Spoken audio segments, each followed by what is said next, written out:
এই মহল্লার যতগুলো মেয়ে আছে সবগুলো খারাপ, তুই জানিস? হ্যাঁ, ওগুলো কি করে বেড়ায়? ওগুলো রাত বিরাতে কাস্টমার খোঁজে, ইনকাম করে। নাউজুবিল্লাহ।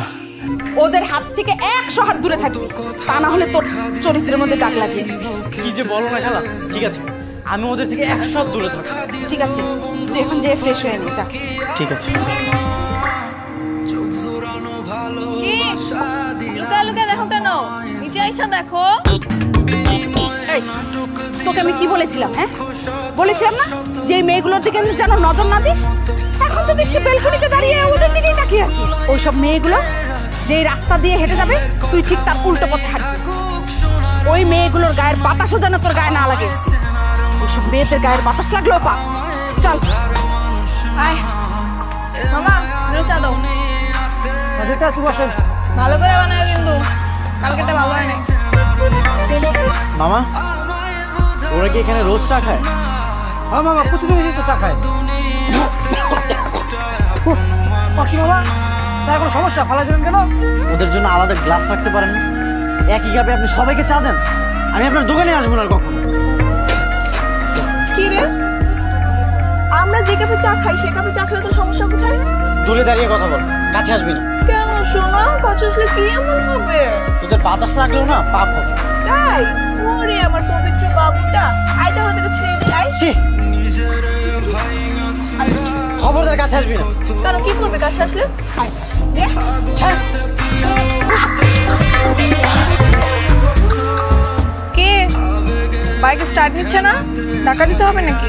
দিব ধাক্কা? খবরদার আমার ভাইকে হাত দিবি না। তোরা তো ভাব কেন রে?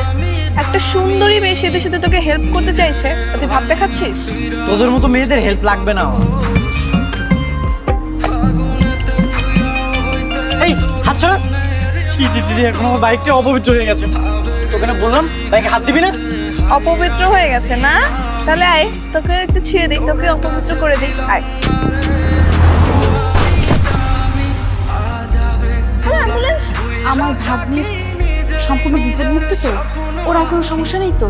এখন উনি শঙ্কামুক্ত, তবে মাথায় প্রচুর পরিমাণ রক্তক্ষরণ হয়েছিল তো, আর ওনার রক্তের গ্রুপ ও নেগেটিভ, কোথাও পাওয়া যাচ্ছিল না। কিন্তু তারপরে রক্ত পেলেন কোথায়? যে ওনাকে হসপিটালে নিয়ে এসেছে উনি রক্ত দিয়েছে, না হলে তো ওনাকে বাঁচানো সম্ভব হতো না। যে আমাকে রক্ত দিয়েছে উনি কি হাসপাতালে আছেন? যদি থাকে তাহলে ওনাকে ডেকে দেন, আমি ওনাকে থ্যাংক ইউ বলতে চাই। এই যে উনি আপনার ডোনার, উনি আপনাকে রক্ত দিয়ে আপনার জীবন বাঁচিয়েছে। কি?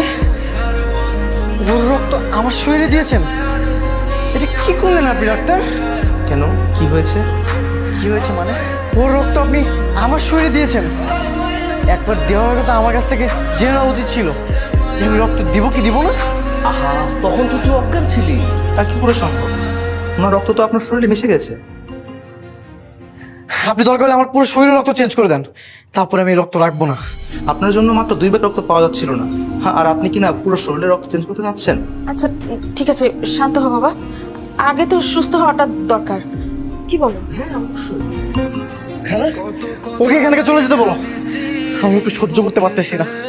এই মেয়ে, তুমি এখন যাও তো, এমনিতে ও তোমাকে সহ্য করতে পারছে না। আমি চলে যাচ্ছি। মামা একটা চা দেন তো। হ্যাঁ দিচ্ছি।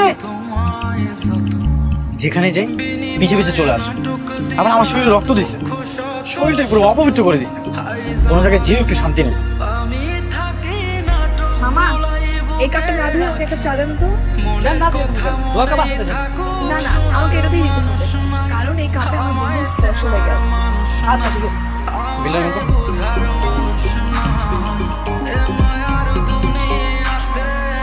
কিরে, তুই শুধু শুধু ওকে বিরক্ত করছিস কেন এভাবে?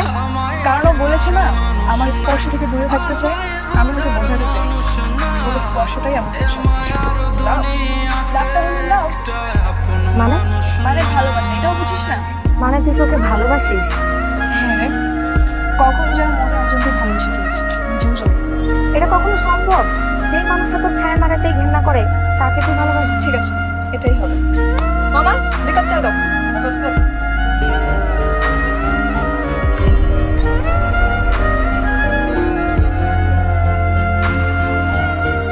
নিজের ভাই তুই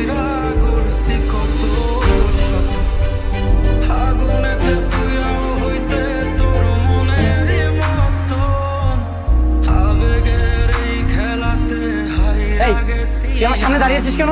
আমার সামনে থেকে সর। কোথায় যাচ্ছ তুমি? আমি এই শহর ছেড়ে চলে যাচ্ছি। সেটা তুই জেনে কি করবি? কেন? আমার ইচ্ছে তাই চলে যাচ্ছি। না, তুমি যাবে না। কেন? কারণ আমি তোমাকে ভালোবাসি। হোয়াট? এই তুই কি মেন্টাল? কোন সাহসের কথা বলিস? তুই আমাকে ভালোবাসিস? একতরফা ভালোবাসা যায়, কিন্তু অপর সাইড থেকে রিজেক্টটা কেন, আমি শুধু সেটা কারণ জানতে চাচ্ছি। এই তুই কারণটা জানিস না? কারণ তুই এবার জানতে চাস? তোর মতো নষ্টা চরিত্রহীন মেয়েকে আমি ভালোবাসবো? আর সেই মুখে তুই আমাকে ভালোবাসার কথা বলিস?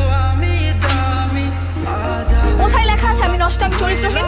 আমার গায়ে লেখা আছে নাকি তোমার কাছে কোনো প্রমাণ আছে? হ্যাঁ, প্রমাণ নেই, কিন্তু লোকমুখে শুনেছি।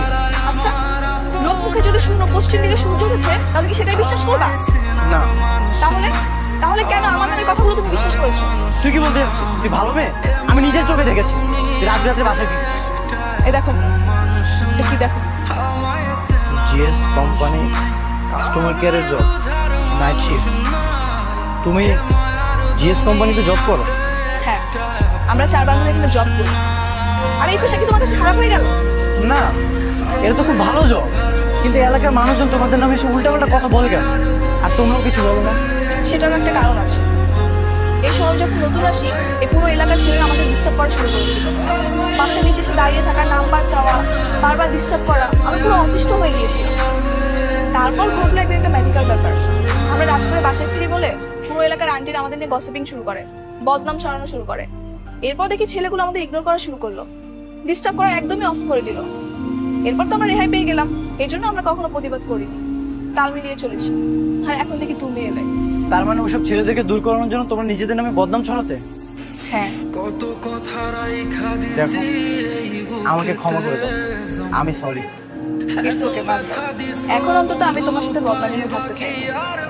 কেন? কারণ আমি তোমাকে ভালোবাসি। I love you. সবকিছু জানার পরে এখনো কি ঘৃণা করবে? না। তাহলে কি আমাকে অ্যাকসেপ্ট করা যায়? করা যায়, তবে একটা শর্ত আছে। কি সত্য? আমি যখন বাড়ি থেকে চলে আসি তখন বাবাকে বলে এসেছি শহর থেকে একটা মেয়েকে বিয়ে করে নিয়ে যাবো।